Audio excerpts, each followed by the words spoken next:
اعوذ باللہ السمیع العلیم من الشیطان اللعین الرجیم بسم اللہ الرحمن الرحیم اللہم صلی علی محمد و آل محمد وعجل فرجہم۔ جہان علم سٹی آف نالج اکیڈمی سے آپ کی بیوی جان آپ سے مخاطب ہیں۔ السلام علیکم ورحمۃ اللہ وبرکاتہ۔ امام امانت الہی ہے۔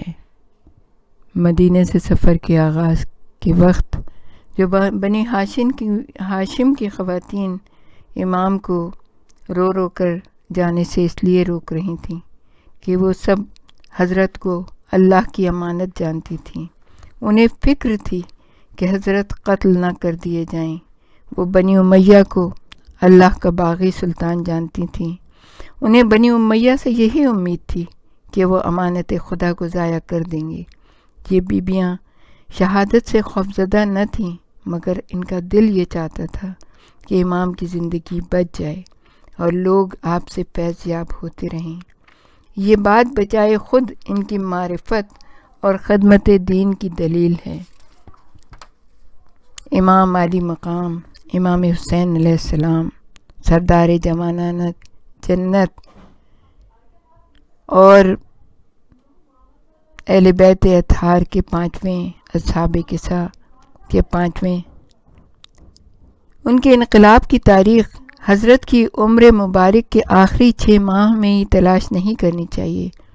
اس تاریخ کا آغاز روز وفات سرور کائنات صلی اللہ علیہ وآلہ وسلم اور روز سقیفہ سے ہوتا ہے۔ اس تحریک کو انقلاب کی بنیاد اس دوشنبہ کے دن پڑی جب کسی نے نعرہ لگایا تھا، منا امیر و منکم امیر، ایک امیر ہم میں سے اور ایک امیر تم میں سے، یعنی خلافت اسلامی کو مقامی اور وراثتی چیز مان لیا۔ پھر اس نظریے کو عملی بنانے میں مہم شروع کر دی گئی۔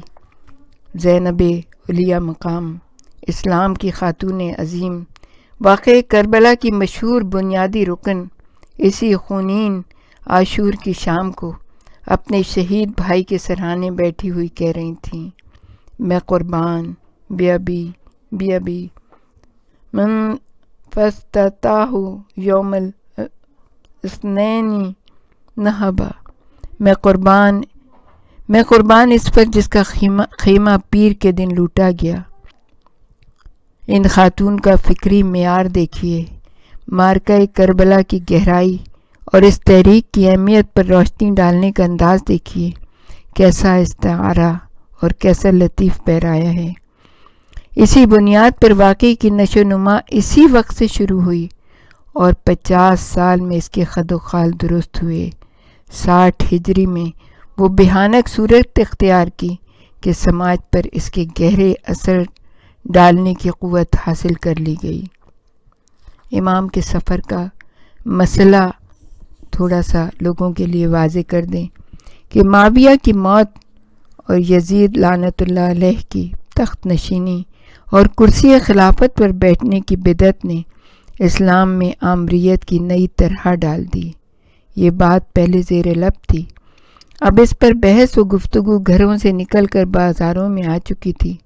بیعت کے موضوع پر بات چیت عام تھی اور لوگ منتظر تھے کہ اسلامی دنیا کے نامور لوگ یزید کے ہاتھ پر کب ہاتھ رکھتے ہیں۔ صاف نظر آ رہا تھا کہ بزدل اور دنیا دار لوگ گردن خم کر دیں گے اور دین کے ضامن اور بہادر آدمی اس غلط مطالبے کے سامنے سر نہ جھکائیں گے۔ امام علی مقام امام حسین علیہ السلام جنت کے سردار، وہ کیسے اس گروہ میں شامل ہو سکتے تھے؟ یہ ناممکن تھا کہ حسین جیسا یزید جیسے کی بیعت کر لیں۔ کسی نے سوال کیا تھا کہ جب مولانا مودودی سے کہ جب رسول اللہ کے سارے اصحاب نے یزید کی بیعت کر لی تھی تو امام حسین بھی بیعت کر لیتے، امام حسین نے بیعت کیوں نہ کی؟ انہوں نے بڑا اچھا جواب دیا اور انہوں نے کہا کہ یہ بات سوچنی چاہیے کہ جب امام حسین علیہ السلام نے نواسۂ رسول نے یزید کی بیعت نہ کی تو پھر اصحاب رسول نے کس طرح سے بیعت کر لی؟ اور یہ بڑا جچا تلا اور بڑا معنی خیز جملہ تھا۔ تو امام حسین علیہ السلام حضرت سے اس لمحے بیعت کا مطالبہ کیا گیا جب پوری صورتحال انقلاب کے لیے سازگار بھی نہ تھی، ضروری انتظامات مکمل نہیں ہوئے تھے، جن لوگوں کو اس انقلاب میں موجود ہونا چاہیے تھا وہ ابھی نہیں پہنچے تھے۔ سب سے بڑی بات یہ ہے کہ دنیائے اسلام اس معاملے کی نزاکت سے بڑی حد تک بے خبر تھی۔ امام علی مقام نے مدینے سے مکے اور وہاں سے عراق کا سفر کیا۔ مدینہ کی انتظامیہ اور سرکاری مشینری کے ہاتھ ڈالنے سے پہلے صبح سویرے بے اعلان و خبر چند افراد ساتھ لیے اور مدینہ چھوڑ دیا۔ یہ اقدام آسان اور معمولی نہ تھا، اس کے لیے غیر معمولی بصیرت اور عزم و حوصلہ درکار تھا جس کے امام علی مقام مالک تھے۔ خواتین، بچے اور خاندان کے چند افراد ہمراہ تھے۔ آپ کے اقدام کا چرچا ابھی تک زبان زدام نہیں ہوا تھا۔ کچھ لوگ یہ سمجھے کہ امام سیاسی طور پر یزید کی بیعت نہیں کرنا چاہتے، سکون اور امن یا یزید سے بچنے کے لیے خانہ کعبہ میں پناہ لینے چلے گئے۔ ممکن ہے کہ امام کے ہمراہ جانے والی خواتین میں بھی کچھ خواتین کو امام کے منصوبے کی خبر نہ ہو، ان کے خیال میں بھی سفر اور ترک وطن کا سادہ سا تصور تھا۔ امام جانتے تھے کہ اگر میرا خون مدینے میں بہا تو مدینے کی حرمت زائل ہو جائے گی، جیسے واقعہ کربلا کے بعد واقعہ حرہ، جس میں یزید کی فوجوں نے 3 دن تک مدینے میں خون ریزی کی، کتنے حافظین قرآن کو شہید کر دیا جن کی تعداد تقریباً 700 سے زیادہ لکھی ہوئی ہے، کتنی جوان بچیاں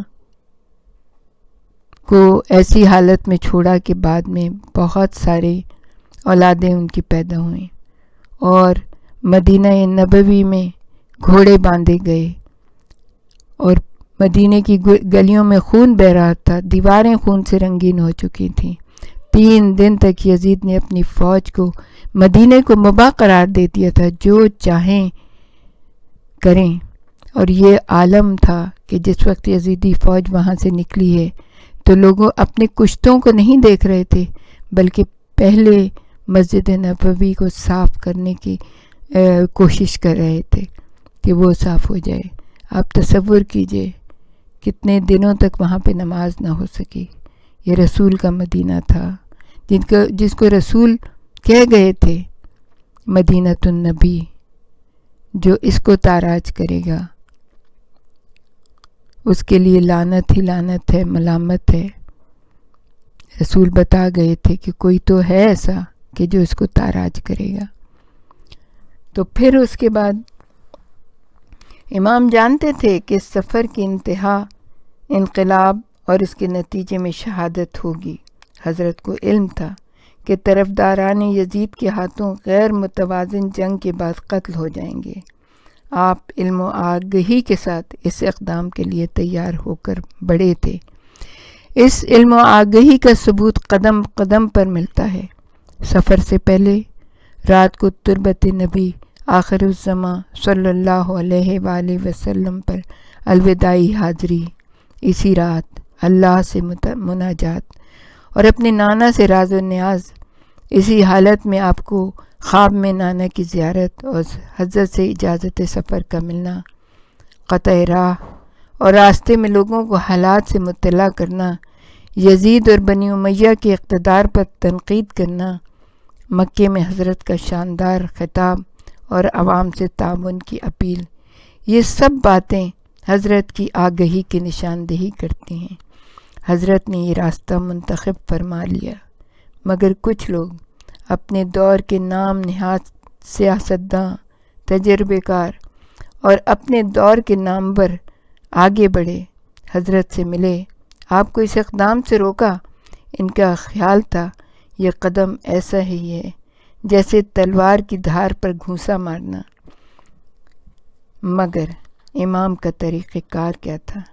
امام جانتے تھے ان کے سارے ساتھی مارے جائیں گے، اس بنا پر انہوں نے صورتحال سمجھا کر اختیار دیا، جو شخص اپنا خون جگر بہانے پر تیار ہو وہ ہمارے ساتھ آئے۔